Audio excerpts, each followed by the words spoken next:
I think we have to ask ourselves why childcare is impacting women and mothers and not men and fathers in the same way. And the answer is because of cultural expectations and the way that we're conditioned to go into certain jobs, and then the way that we're treated when we're in those jobs.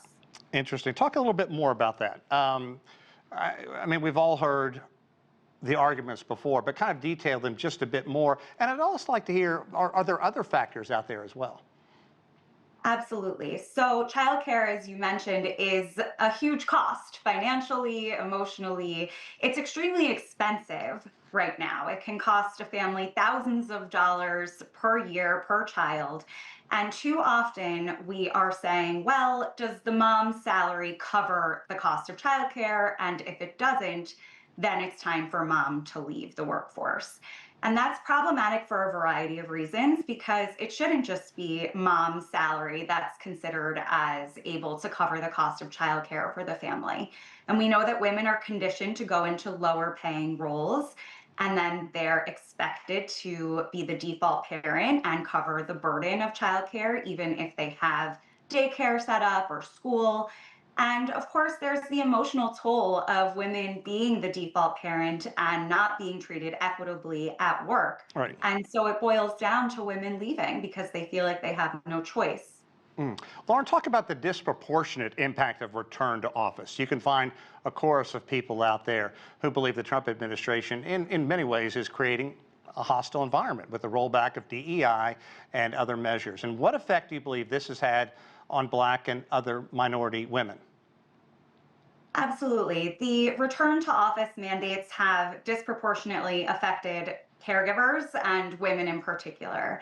And it was really a beautiful thing during the pandemic when we saw that flexibility and flexible schedules, remote work, et cetera, were options for caregivers. And now we are seeing women and all employees are being forced to return back to the office 5 days a week. We're seeing that in federal jobs, and many Black women are disproportionately holding the federal jobs that they are now being forced to return to the office or they're experiencing layoffs. So we're seeing that in a variety of sectors. Now, what about the private sector? Do you believe that it has acknowledged these departures and the role that their policies or the Trump administration's policies are playing in all of this? Unfortunately, I can't say that I've seen the private sector acknowledge it. I work with many women, and I know many women who are in sectors like banking and hospitality and law, and they feel like they have no choice but to leave because they're afraid of asking for flexibility because they're afraid of incurring the motherhood penalty. And so instead, they just leave the workforce altogether. You know, and there's no easy way to slice this either, because the Trump administration has pushed through its overhaul of the federal government with impunity. Really, no one's standing up, pushing back. So is there any way to address women's role in the workplace when it comes to federal employment?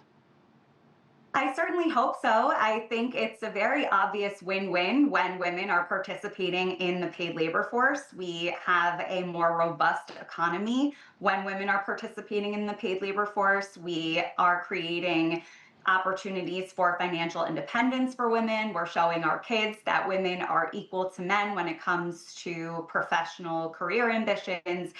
And it's really unfortunate that we're headed in the wrong direction. Yeah, you talk about very important things, role models. What happens if there isn't a major change made? What is it going to mean for women and families in the United States? Not good things.